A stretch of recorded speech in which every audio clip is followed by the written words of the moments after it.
change or a shift in direction is not all or none. There are going to be obstacles, there are going to be setbacks, and it's what you do when you face one of these that's the most important thing. Unlock possibilities by changing your mindset. You will expand what's possible for you, for the ones around you, for the world. You're moving into a land of both blind spots and learning, of things and ideas. You just crossed over into the mindset zone. Join your guide, Anna Melikian, founder of Solo Biz Academy, the director of education for Book Yourself Solid, and a PhD in psychology. The show you are about to listen is backed by popular demand from the Mindset Zone archive vault. To get all new episodes, make sure you subscribe via your favorite podcast app and visit mindset.zone. Yes, instead of .com, it's .zone. There you can find the episode archive, show notes, and other amazing resources, including how to 4 times your success so you can work smarter, not harder, and learn how to leverage your talents to make a bigger impact while enjoying the process. All at mindset.zone. Hi, Anna Melikian here. And today I have a very special call for you.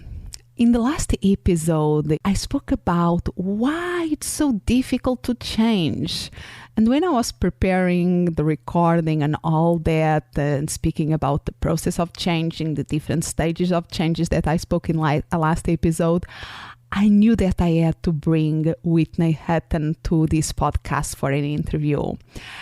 Because she has a very interesting process to help her clients to move on with this process, and the interesting take about change that is very, very effective and really can help people that are in that preparation to action stage to make it happen and make things that last. And she has a very interesting mission that is helping professionals to get 10 to 15 hours back every week so they can focus on their health, relationships, and personal life without feeling stress, overwhelmed, or guilty. I love her mission and what she's doing with her coaching. So, but here during this interview, we are going to focus in a very specific subject that the goal is to help you shift your mindset about change. So let's go to the interview. Hi, Whitney. Wonderful to have you here. Hi, thanks for having me. And I was really looking forward to this. And I have some challenges for you because I'm going to put myself on the hot seat. And if you allow me, I would like to be a little bit coached by you and help me to change some of my mindsets in a particular behavior. All right. Well, let's go. Let's do it. And the first thing, and let's start because I still use a lot the word change.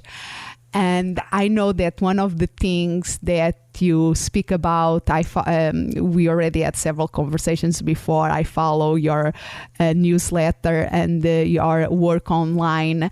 And one of the things that you say is that we should remove the word change from our vocabulary. Can you tell me something about that? Yeah. It's really... It might sound like a Jedi mind trick when I ask people to do this, but the word change, if you just go to the Webster dictionary, the word change means to make different, which can be like really overwhelming, even just like from the beginning. So if somebody is thinking in their head like, oh, I need to change my habits, I need to change how I eat or change how I exercise, that's an immediate, like, you're putting yourself kind of on the defensive. Yeah. But I ask my clients to remove that word from their vocabulary and instead replace it with a different word, which is the word shift, which means to make small movements over a small distance. And when you link small movements over together, the distance can make a large change. So think of it as like if you had a compass and you were just moving the center dial of a compass. You would only have to move it like 1 degree at the center, but you might actually see a 1 inch or a 2 inch movement at the end of the arm. So when you start linking these small movements or small shifts together, you can actually make a big directional shift in your life. Yeah, I love the image of the compass. I really like, and this thing, because change even it can be, okay, we want to change. We even, when in our mission, many of us service professionals, that whatever we are doing, we are helping people changing, and we want to change something in society often. But it's overwhelming. It's really, where do we start? And I love that idea of the compass of shifting. Let's start shifting things. And the power is that, like you are describing in the compass, even if you move just a little bit the needle, and if you think like 100 miles ahead, that little movement on the needle can produce a big results ahead in time. So I love it. Really nice. Yeah, absolutely. So if you feel that word, okay, I have to change this, is overwhelming, we should replace that word by I'm going to shift something to do something, and that can produce long-lasting results. So tell me a little bit about this process. Tell me, for instance, and I told that I was going to put myself in the hot seat here, because it's something that we are already a quarter of the year past since the new year, and the New Year's resolution. Yeah, the New Year resolutions. And I know that I don't do New Year resolutions. I like more the idea of picking a word and intention for the year. But there is always in the back of the mind what the things that I would like to do more often in 2015, the things that I would like to, and one of that things for me was, it would be nice if I could start running again or exercising. I have a good routine in terms of not the cardio, the muscle part. I have a good routine for that and resistance, but I know that I need to do more cardio than I'm doing, and running is one of the things that I love to do. I did it in the past, and so it's like a running meditation for me, where my time alone is really a great thing for me in many, many levels. So, but it's like that thing, where I have the time, how I'm going to fit this in my schedule. So let's use that example. You, like me as a client, that I want to do something, but I don't know very well where to start. And I love the idea that I can start that shifting process. But where do I start the shifting process? Well, so, there's 3 overarching steps, if you will, and these are just big, major steps. Like, first, we have to find your focus. And second, we need to put meaning to that focus. And then third, we need to create a plan. Okay. Like it. 3 things. I can handle that. So focus. Let's start with that. Focus. Okay. How do I focus? Right? So, so whenever I ask my clients to focus, it's really easy for them to say, in your case, you're like, oh, I want to start running. I'm like, okay, great. Let's focus. The running is what you want to do. That's kind of like, if you will, like if you're a skier or a mountain biker or something, that's where you want to head to. That's the goal at the bottom of the slope.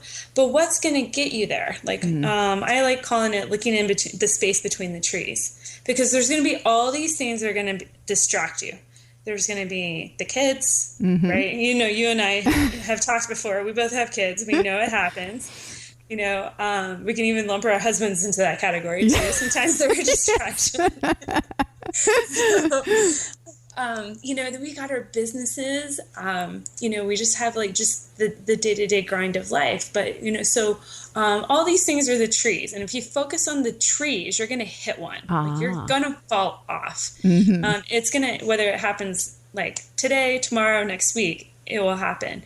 But if you focus on the space between the trees, that path that will get you from point A to point B, what is that path? Maybe, it's not running every single day, but just, going for, making the intention to get out the door. And, if all you have time for is 10 minutes, you go for a walk that day. Yeah, because I think that is one of my challenges, because the previous time that I really went into running in a more regular way was when I decided to run half marathon. And I did a training schedule, I read about, I did everything, and then with enough time in advance, I started training. So it was and I had a very specific goal, but I don't know, and it took time, how to say, because it really takes time in training when we are getting close to the big day. And I think because I know the time that implies now in this moment, I don't know if I had the time. But if I think about if my goal, my focus is more limited, or the shift that I want, instead of maybe will be increase better my time that I did at the time for my 5K or something like that, I think that is less overwhelming for me, and I can invent less excuses for it. So I like that, and I love the image, because that metaphor of the space between the trees, I think I heard it before when people in skiing, I think they say if you cannot focus on the trees, it's the space between the trees, and make lots of sense in this contest. Because if we are worried about the trees, we are going to head there. If you're worrying about everything that's going to derail you from achieving your goal, you will get derailed. Mm-hmm. Yeah. So, it's first centering somebody on their focus, but then the next step is attaching meaning to it. So if your goal is, I want to run more, or, maybe it's, I want to lose 5 pounds through running, we have to attach some sort of meaning to it. Now it's really easy to attach a meaning that's negative, because, we are driven initially by change, or I would say we're more motivated to make a change or a shift in our direction to get away from a pain. Yeah. How? Yeah, go for it. I notice, how to say, because I see my level of energy sometimes and I remember that when I was running, my energy for the day-to-day things increased a lot. And sometimes I just playing with my little one that she's very energetic. I'm tired, and I know that I can improve that. But this again is the pain. So what else? What can be our motivation? Just tell me more about that. Yeah. So I like having people focus on what it is that goal, achieving that goal is going to get them. So in this case, for you, running and losing, maybe a few pounds in the process, what is that actually going to open up for you? What door? So it's not about the running. It's about maybe you fit better in your jeans. Mm-hmm. Maybe, like you said, you have more energy to play with your kids. Maybe that energy translates into what you can do to help your clients. So what door will that change open up for you? In my case, I know that is the energy, and of course, if I lose a couple of pounds, I will not complain about that. And it's also the thing that I know it will be an active step, that I know you are taking care of yourself. You are be a good steward to your own body. That is so easy for me to forget that. I try to have a good diet. I try to eat healthy. It is so easy to forget other things, and I know that I have to do that. So that will be also meaningful for me. Awesome. Mm-hmm. Yeah. So we're building a sentence here, if you can feel it, so you want to do more mm-hmm. exercise, so you can have more energy. You can give back more, in your personal and professional life. But we also have to acknowledge what we were wanting to get away from. Mm-hmm. Is it without feeling stressed? Without feeling overwhelmed, guilty? Like, what feeling are we wanting to escape? Okay, in my case, I know what is the excuse that I put, or I don't know if I understand, because I know what is the excuse, the big excuse. I don't have time. Where I'm going to squeeze that? That's our tree. That's our tree. That's the excuses. The trees are the excuses. But like what, this is the obstacle. What has stopped us before? Is it because, have you, because I'm sure you've started trying to, implement an exercise program before, but what has stopped you? Did you get stressed out? One thing I remember when I restart running again, I was starting with a program, and because that used to be the time for myself, like with my tapes, with my audios, with my podcasts, I was... there was one day that was at the same time that my daughter was coming out of school, and they saw me running. And my husband decided to stop, thought that was a great idea to stop and let my daughter run with me a little. And I was, I love her too. We do everything for our kids, but we also need that space alone. And that broke a little bit, and I felt, and that the guilt, okay, I want space alone, but I want to spend with her. So there was a dynamic, but I want that space for myself, to take care of myself and I'm an introvert. I need that time alone, and that is a great way of doing that for me. So can be something around that? Absolutely. I think so when we're looking at closing out our 3-part sentence here, I wanted to exercise more so I can give more freely back in my personal and professional life without feeling guilty for doing it. Yeah. And then that statement alone, when we're trying to attach meaning to what it is that we want to do, what shift we're trying to create in our life, that 3-part sentence that I want X so I can get Y, the door that's going to open for me, without feeling Z, that becomes your mantra. That is, you're attaching a full-on meaning to what it is that you're trying to do. And I remember this in one of your emails that you spoke about this mantra, this building this sentence, but I think I feel what you mean. I want to run so I can get more energy without feeling guilty. I want to run to have that space to myself. That is really what I want.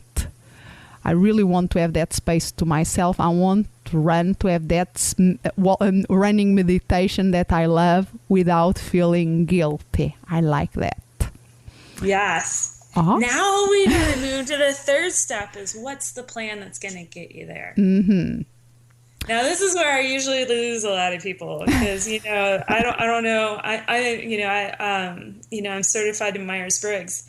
But, so you got your J's and your P's, and I'm not going to go into that and dissect that for people. But, we really fall into 2 camps on how we organize our outside world, like how we address our world. Some people love to be, if I say the word plan to them, they're like, oh my God, please don't make me plan my day. I want to be open. I want to be flexible. And other people are on it. They want to plan. They want milestones. They want to be able to check off a list and they want to know where they're going. So I ask people just to make a plan that, it can be as intricate as you want, or it can be as, just written on the back of a bar napkin. It doesn't matter. But just, start with trying to write down 5 things that you need to do in order to get you to where you want to be. Yeah. In my case, will be block and that I have done. I block the time in my calendar for in my week. I have run a couple of times a week, but I think I have to start one day, not because I had 3 times blocked, but then there is always an excuse. There is something else, but I have to say at least once I have to do it and decide what of the days is the best day that I can see less trees, less excuses. And just do it. And if it's too hot or too cold, just go to the gym, the health club, and run in the treadmill. Not having an excuse. Even, for instance, today I'm with a migraine, and usually I don't like to exercise in migraine because it accentuates. But I could walk. That even if today was the day, instead of running, I could just a very calm, a nice walk. So absolutely. So I think I can do something with that. So what other advices can you give? Well, I think you touched on a really great point there. the whole, like, cutting yourself a little bit of slack, and allowing, making sure that things stay simplified and prioritized to your goal. So when you have something that, and like an obstacle that creeps up, like for you, a migraine that's going to kind of derail your exercise, what could you do instead that would still be on that path? Again, going down that ski hill, not looking at the trees, but still on that path to get you there. And again, like a walk would be a great thing. That's where we have to kind of, be a little bit more loving and forgiving with ourselves, that it's not an all or none thing. I think that's the most beautiful take-home message in your previous episode, is that change or a shift in direction is not all or none. There are going to be obstacles, there are going to be setbacks, and it's what you do when you face one of these that's the most important thing. And one of the things that I love about the models of change that come from psychology is that they don't see changing first they see it as a process, and then it's not a linear thing. There is loads of back and forth. It's like, and I love the image of a spiral. We go, but the thing is that keep going, keep moving, and if we know the direction that we want to go, that is the focus, we can keep going in that direction and put our energy there, and that I love it. I think I was telling you earlier about, some of my health coaching clients that I work with. Initially when they come to me, the first few things that I shift with them is just, having them drink more water, adding like 3 or 4 pieces of fruit into their diet and getting them out for a little bit of movement. Mm-hmm. And those 3 things initially get them huge gains, but eventually they plateau. Yeah. So that then we have to, again, kind of like that spiral analogy you're using, we have to then regroup and look at our plan and say, okay, what's going to get us to the next level? What's that next little step going to be? What's that next shift going to be? Yeah, I love that. And I think that there is this idea of these three steps, focus, meaning a plan. We also can use, because we are speaking here about behavioral changes, but even to mindset changes can be applied. We can focus knowing where we want to go with our mindset, what is the habit of mind that we want to create, the new habit of mind that we want to create, why we want to do that shift, why we want to shift our mindset from where we are to a new habit, and then have a plan to make that happen. I think we can apply this to mindsets too. Oh, absolutely. Love it. So thank you so much for your time today. I really appreciate, and I hope this gives ideas for implementation.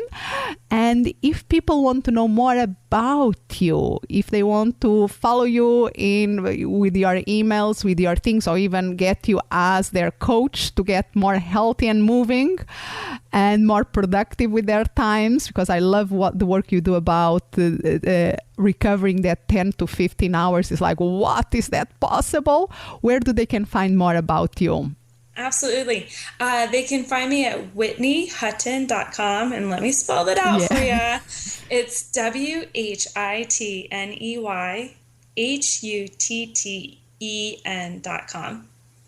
And they will find everything there. There is your contacts, there is, and to sign up for your freebie and all that. And I will put this in your show notes too, in the show notes of this interview. Thank you so much for your time. Absolutely. Thank you. I hope that you enjoyed this interview and that now you can start to think about shifting your mindset about change. How can you go about these 3 steps of focusing in what you really want? Avoid not focus on the trees, but focus on the space between the trees. The meaning, why is that is so important, and develop that plan of action. And like I said, you can find ways to connect with Whitney by going to our website. And if you go to the show notes of this episode at mindset.zone/24, so instead of .com is .zone, mindset.zone/ the number of the episode, that is 24, you will find there all the notes about the call today and the link to our website too. And like always, I love to hear from you, know your comments about and learn about your experiences. And you always can connect with me. If you go to mindset.zone, you will be redirect to my main website. You'll find there the up-to-date information on how to reach me. In any case, it's always a pleasure to have you here listening. I'm truly grateful that you are here. Have a wonderful life and keep making a difference. Thank you for listening. And remember to visit mindset.zone. Yes, instead of .com is .zone. There you can find all the episodes and other amazing resources. As always, I'm so grateful that you have crossed over into the mindset zone. Expand what's possible for you, for the ones around you, for the world.